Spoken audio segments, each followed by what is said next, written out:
Hello my dear friends, ഞാൻ Suraj P Sunny. Welcome to my video. ഞാനിപ്പോൾ നിങ്ങളോട് ഷെയർ ചെയ്യാൻ പോകുന്നത് ഞാൻ ആദ്യമേ ഉണ്ടാക്കിയ ഒരു അക്വാപോണിക്സ് ഫിഷ് പോണ്ടിനെ കുറിച്ചാണ്. അപ്പോൾ നമ്മളിത് തുടങ്ങി കുറച്ച് നാളായി. ഇതിപ്പോൾ ഒരു സെക്കൻഡ് സീസണാണ് ഇപ്പോൾ പോയിക്കൊണ്ടിരിക്കുന്നത്. അപ്പോൾ അതിനെക്കുറിച്ചുള്ള വിവരങ്ങൾ ഷെയർ ചെയ്യാമെന്ന് വിചാരിക്കുന്നു. അപ്പോൾ അക്വാപോണിക്സിലേക്ക് പുതുതായിട്ട് വരുന്നവർക്കും മത്സ്യകൃഷി പുതുതായിട്ട് തുടങ്ങുന്നവർക്കും ഇത് ഒരു കൂടുതൽ പ്രയോജനം ഉണ്ടാകും. ഈ വീഡിയോ കൂടുതൽ പ്രയോജനം ഉണ്ടാകുമെന്ന് ഞാൻ പ്രതീക്ഷിക്കുന്നു. അപ്പോൾ നമ്മൾ ഈ പോണ്ട് ചെയ്തിരിക്കുന്നത് നമ്മുടെ വീടിൻ്റെ തൊട്ട് സൈഡിൽ തന്നെയാണ്. നമ്മുടെ വീടിൻ്റെ സൈഡിൽ തന്നെയാണ് ഒരു പറമ്പ് നമ്മൾ നികത്തി കുഴിയെടുത്ത് അങ്ങനെ സെറ്റ് ചെയ്തിട്ടുള്ളതാണ്. അപ്പോൾ ഇതിൻ്റെ പോണ്ടിൻ്റെ സ്പെസിഫിക്കേഷൻ എന്ന് പറഞ്ഞാൽ 10 അടി നീളം, 6 അടി വീതി അങ്ങനെയാണ് കൊടുത്തിരിക്കുന്നത്. അപ്പോൾ ഇതിൻ്റെ ആഴം എന്ന് പറയുന്നത് 4.5 അടിയാണ് ആഴം കൊടുത്തിരിക്കുന്നത്. അത് കഴിഞ്ഞിട്ട് നിങ്ങൾക്ക് വീഡിയോയിൽ കാണാം. അതിനുശേഷം നമ്മളിതിന് മുകളിൽ നമ്മൾ കുഴിയൊക്കെ എടുത്ത് അതിനുശേഷം നമ്മൾ ഈ പോളോ ബ്രിക്സിൻ്റെ കട്ട വെച്ചിട്ട് നമ്മൾ 2 ലെയർ നിറച്ചിട്ട് ചുറ്റും. അപ്പോൾ അത് ടോട്ടൽ ഏകദേശം നമുക്കൊരു 5 അടി കിട്ടും. എന്തായാലും നമ്മൾ മത്സ്യകൃഷി സ്റ്റാർട്ട് ചെയ്യുമ്പോൾ ഇതുപോലൊരു കുളം എടുക്കുമ്പോഴത്തേക്കും നമുക്ക് മിനിമം 1.5 മീറ്റർ നമുക്ക് ഡെപ്ത് വേണം എന്നാണ്. അത് നമ്മൾ ഈ സമ്മർ സീസണിലുള്ള ടെമ്പറേച്ചറിൻ്റെ കാര്യങ്ങൾ അഡ്ജസ്റ്റ് ചെയ്യാൻ അതിനെ സംബന്ധിച്ചാണ് ഈ ഒരു ആഴം നമ്മൾ 1.5 മീറ്റർ വെച്ചിരിക്കുന്നത്. അത് നമുക്ക് മറ്റൊരു വീഡിയോയിൽ ചർച്ച ചെയ്യാം. അതിനുശേഷം ഇതിൽ നമ്മൾ ഉപയോഗിച്ചിരിക്കുന്നത് ടാർപോളിൻ ഷീറ്റല്ല, നമ്മൾ നൈലോൺ ഷീറ്റാണ് ഉപയോഗിച്ചിരിക്കുന്നത്. നൈലോൺ ഷീറ്റ് ഒരു 20x22 ഫീറ്റ് HRF നൈലോൺ ഷീറ്റാണ് നമ്മൾ ഉപയോഗിച്ചിരിക്കുന്നത്. അതൊരു 550 GSM ഷീറ്റാണ് ഉപയോഗിച്ചിരിക്കുന്നത് കാണാം. അതിനുശേഷം നമ്മൾ ഇതിൻ്റെ കപ്പാസിറ്റി എന്ന് പറഞ്ഞാൽ 6000 ലിറ്റർ കപ്പാസിറ്റിയുള്ള ഒരു പോണ്ടാണ്. അതിൽ നമ്മൾ 5000 ലിറ്റർ ഇപ്പോൾ നമ്മൾ നിറച്ചിട്ടുള്ളൂ. 5000 വരെ മാക്സിമം നമ്മൾ നിറച്ചിട്ടുള്ളൂ. പിന്നെ അതിനുശേഷം നമ്മളിതിൽ യൂസ് ചെയ്തിരിക്കുന്നത് പമ്പ് എന്ന് പറഞ്ഞാൽ സബ്മേഴ്സിബിൾ പമ്പാണ്. സ്റ്റാർ യൂണിവേഴ്സൽ സബ്മേഴ്സിബിൾ എന്ന് പറഞ്ഞിട്ടുള്ളൊരു പമ്പ് നമ്മൾ ഓൺലൈനിൽ നിന്ന് എടുത്ത ഒരു പമ്പാണ്. അപ്പോൾ അതിന് ഏകദേശം ഒരു 59 ലിറ്റർ പെർ മിനിറ്റ് അത്രയാണ് അതിൻ്റെ ഒരു കപ്പാസിറ്റി പറയുന്നത്. അതിൻ്റെ ഹെഡ് എന്ന് പറയുന്നത് 2.8 മീറ്റർ നമുക്ക് കിട്ടും. നമുക്ക് 2.9 വരെ പോകാൻ കുഴപ്പമൊന്നുമില്ല. 40 വാട്ടിൻ്റെ ഒരു പമ്പാണ്. ഏകദേശം അറൗണ്ട് 600 റുപ്പീസ് അത്രയും നമുക്ക് ഏകദേശമൊക്കെ ആകും കോസ്റ്റ്. അതിനുശേഷം ഇതിനകത്ത് നമ്മൾ എയറേറ്റർ യൂസ് ചെയ്തിട്ടുണ്ട്. എയറേറ്റർ എന്ന് പറഞ്ഞാൽ നമ്മൾ റീസൺ ACO 001 എന്ന് പറഞ്ഞിട്ടുള്ള ഒരു എയറേറ്ററാണ് നമ്മൾ ഇതിനകത്ത് യൂസ് ചെയ്യുന്നത്. അറൗണ്ട് 2000 റുപ്പീസിൻ്റെ ഓൺലൈനിൽ തന്നെ ബുക്ക് ചെയ്താണ്. നമുക്ക് ഇഷ്ടംപോലെ റീസൻ്റെ ഒരുപാട് നമുക്കിതുപോലെ എയറേറ്റർ കിട്ടും. ചെറിയ റേറ്റിലുള്ളത് നമുക്കിതുപോലെ ചെറിയ പോണ്ടിനൊക്കെ യൂസ് ചെയ്യാൻ പറ്റുന്ന രീതിയിൽ അതിന് 4 ഔട്ട്ലെറ്റുള്ള ACO 001 എന്ന് പറയുന്ന ഒരു ഐറ്റമാണ് നമ്മൾ എടുത്തിട്ടുള്ള റീസൻ്റെ. അതിനുശേഷം നമ്മൾ ഇതിന് ഉപയോഗിച്ചിരിക്കുന്ന മിക്ക പൈപ്പുകളും അത് ഫ്ലെക്സിബിൾ ആണെങ്കിലും അല്ലെങ്കിലും ഉള്ള പൈപ്പിൻ്റെ ഏകദേശം ഒരു സ്പെസിഫിക്കേഷൻ എന്ന് പറഞ്ഞാൽ നമ്മൾ എടുത്തിരിക്കുന്നത് 3/4 ഇഞ്ച്, 1 ഇഞ്ച്, 2 ഇഞ്ച് അങ്ങനെയുള്ളൊരു ഇതിന് വേണ്ടിയാണ്. നമ്മൾ ഫിൽറ്റർ ഇതുപോലെ pump, submersible pump, filter connect ചെയ്യാനും അത് കഴിഞ്ഞിട്ടുള്ള ഗ്രോ ബെഡിലേക്കുള്ള ഔട്ട്ലെറ്റ് എല്ലാം പോയിരിക്കുന്നത് നമ്മൾ 3/4 ഇഞ്ച്, 1 ഇഞ്ച് സൈസിലുള്ള പൈപ്പുകൾ വെച്ചിട്ടാണ് നമ്മൾ ചെയ്തിരിക്കുന്നത്. നിങ്ങൾക്ക് കാണാം. പിന്നെ നമ്മൾ ഫിൽറ്ററിന് വേണ്ടി യൂസ് ചെയ്തിരിക്കുന്നത് നമുക്ക് ഈ ബ്ലൂ കളറിൽ നമുക്ക് ഡ്രം മേടിക്കാൻ കിട്ടും. അതുപോലത്തെ 2 ഡ്രമ്മാണ് നമ്മൾ യൂസ് ചെയ്തിരിക്കുന്നത്. ഒരെണ്ണം ആദ്യത്തെ നിങ്ങൾക്ക് കാണാം, ഫിൽറ്റർ 1 എന്ന് പറയുന്നത് ഏറ്റവും വലിയ ഒരു ഡ്രം. അതൊരു 110 ലിറ്റർ കപ്പാസിറ്റിയുടെയാണ്. രണ്ടാമത്തെ സെക്കൻഡ് ഫിൽറ്റർ എന്ന് പറയുന്നത് അതൊരു 80 ലിറ്ററിൻ്റെ ഒരു ഡ്രമ്മാണ്. നിങ്ങൾക്ക് കാണാം. അപ്പോൾ നമ്മൾ സബ്മേഴ്സിബിൾ പമ്പിൽ നിന്ന് 3/4 ഇഞ്ച് ഫ്ലെക്സിബിൾ ഹോസ് വഴി നമ്മൾ വെള്ളം ആദ്യം ഫിൽറ്റർ 1ലേക്ക് എത്തിക്കുന്നു. ഫിൽറ്റർ 1ൽ നിങ്ങൾക്ക് കാണാം, ഫിൽറ്റർ 1ൽ നമ്മൾ വരുന്ന ഇൻലെറ്റ് പൈപ്പ് ഏറ്റവും അടി വരെ, ഡ്രമ്മിൻ്റെ ഏറ്റവും അടി വരെ എത്തുന്നുണ്ട്. ഏറ്റവും അടി വരെ എത്തി. അപ്പോൾ പിന്നെ നമ്മളവിടെ ഫില്ല് ചെയ്തിരിക്കുന്നത് അവിടെ ഒരു ടീ ഇട്ട് കൊടുത്ത് ഒരു സെപ്പറേറ്റ് ഒരു ബക്കറ്റ് നമ്മൾ വെച്ചിട്ടുണ്ട്. അപ്പോൾ അവിടെ നമ്മൾ മെറ്റൽ ഫില്ല് ചെയ്തിട്ടുണ്ട്. മെറ്റൽ നമ്മൾ കെട്ടി ഇറക്കി ഫില്ല് ചെയ്തിട്ടുണ്ട് അവിടെ വരും. അപ്പം ഈ ഖരമായിട്ട് വരുന്ന സോളിഡായിട്ട് വരുന്നുള്ള എല്ലാ വേസ്റ്റും അവിടെ വന്നിട്ട് അടിയും. അതിന് മുകളിൽ നമ്മൾ സിമ്പിളായിട്ട് മറ്റ് വേറെ ഒന്നും പ്രത്യേകിച്ചൊന്നും യൂസ് ചെയ്തിട്ടില്ല. നമ്മൾ കിണർ വല ഒരു 2 ലെയർ ഇട്ട് അതിന് മുകളിൽ നമ്മൾ ഈ സ്പോഞ്ച് അങ്ങനെ വെച്ച് അങ്ങനെയാണ് നമ്മൾ ആ ഫിൽറ്റർ 1 കംപ്ലീറ്റ് ആക്കുന്നത്. അതിനുശേഷം ഈ സ്പോഞ്ച് എന്ന് പറഞ്ഞാൽ വെള്ളം നിറയുമ്പോഴത്തേന് ഈ സ്പോഞ്ച് ഇതുപോലെ ഇതുള്ള കാര്യങ്ങൾ ഇത് പൊങ്ങി വരാനുള്ള സാധ്യതയുണ്ട്. അപ്പോൾ നമ്മളിവിടെ ഒരു 1-2 കല്ലുകൾ വെച്ചിട്ട് നല്ലതായിട്ട് ഉറപ്പിച്ച് വെച്ചിരിക്കുകയാണ് ഫിൽറ്റർ 1. അതിനുശേഷം ഫിൽറ്റർ 2ലേക്ക് വെള്ളം നിറഞ്ഞ് ഫിൽറ്റർ 1 നിറഞ്ഞ് ഫിൽറ്റർ 2ലേക്ക് വെള്ളം എത്തും. ആ ഫിൽറ്റർ 2 ഇതുപോലെ തന്നെ നമ്മൾ ഇൻലെറ്റ് പൈപ്പ് നേരെ വന്ന് ഇറങ്ങുന്നത് ഏറ്റവും അടി വരെ പോകും. ഏറ്റവും അടിയിൽ നിന്നൊരു 1 ഇഞ്ച് അല്ലെ 2 ഇഞ്ച് പൊക്കത്തില്ല പൈപ്പ്, അതിൻ്റെ 1 ഇഞ്ച് 2 ഇഞ്ച് അറ്റത്തില പൈപ്പ് തീരും. അതിനുശേഷം അവിടെയാണ് നമ്മൾ ഈ പറഞ്ഞതുപോലെ ഈ bio balls, activated carbon, ceramic rings ഇതെല്ലാം നമ്മൾ ഇട്ടിരിക്കുന്നത്.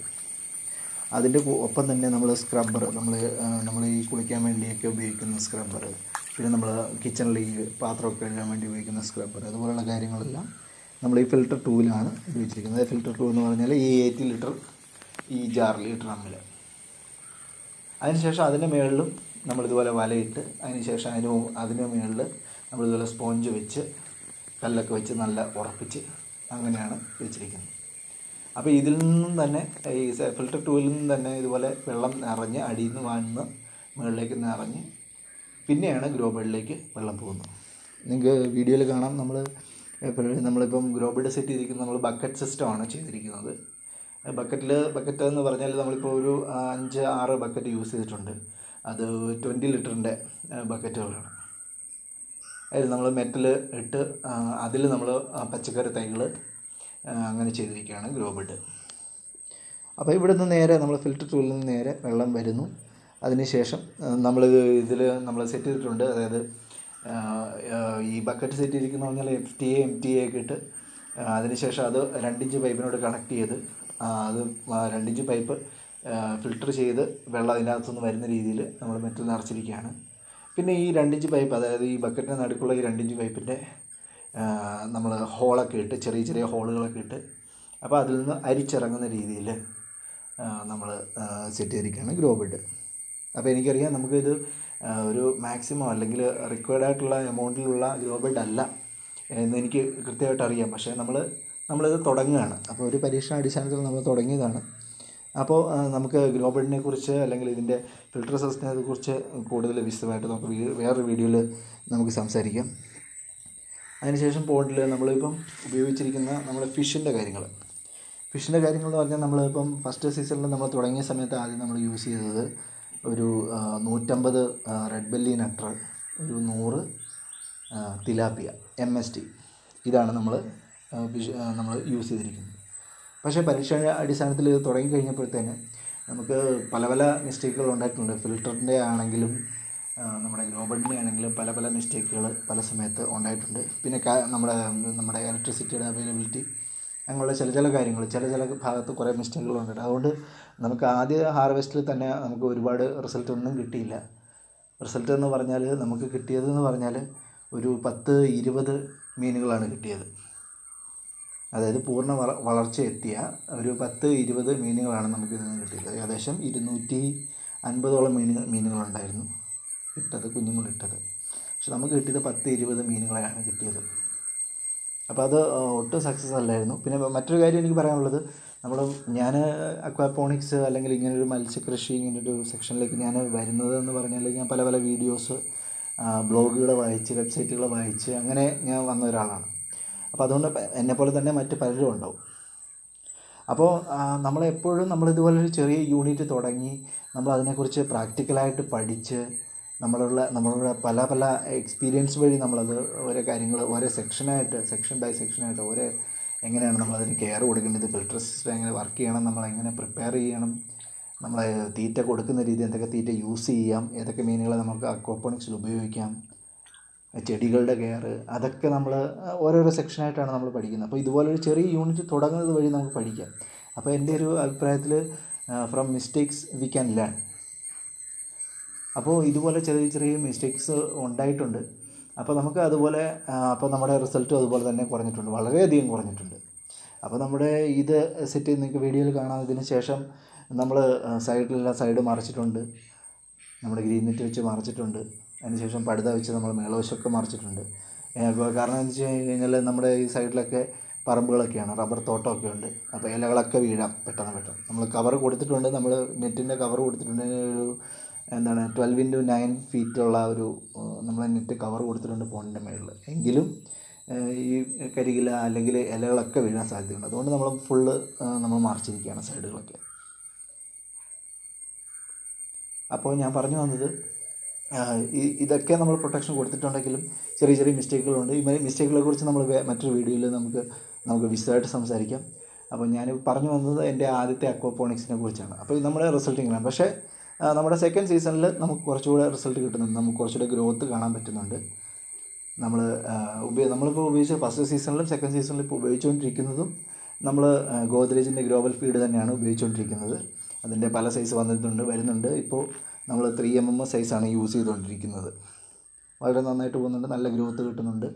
ഇപ്പോൾ ആദ്യത്തെ സീസണിലൊക്കെ നമുക്ക് കുറേയധികം മീനുകൾ പലപ്പോഴായിട്ട് ചത്തുപോകാനൊക്കെ ഉണ്ട്.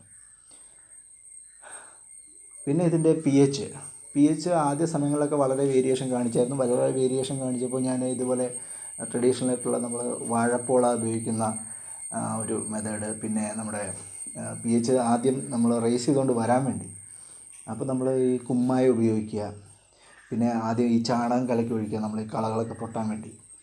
അതൊക്കെ നമ്മൾ ആദ്യം ചെയ്തിട്ടുണ്ടായിരുന്നു. പിന്നെ നമുക്കൊന്ന് കൺട്രോളിൽ നിർത്താൻ വേണ്ടി നമ്മൾ വാഴപ്പോള ആ സമയത്ത് ഉപയോഗിച്ചിട്ടുണ്ടായിരുന്നു.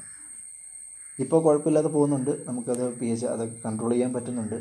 ഫീഡ് കൊടുക്കുന്നതും കുറച്ച് കൺട്രോൾ ചെയ്യാൻ പറ്റുന്നുണ്ട്. എല്ലാം നന്നായിട്ട് വർക്ക് ചെയ്യുന്നുണ്ട്, കുഴപ്പമില്ല.